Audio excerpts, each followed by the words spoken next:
siloing of information by employees is a big problem in Well, business.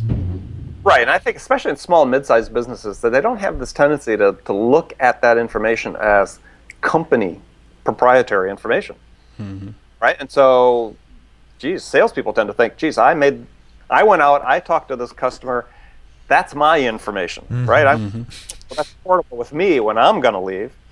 And it's really the opposite. That's really company information, and you want to protect that, and you want to make sure it's worthless to you if it's not in the system.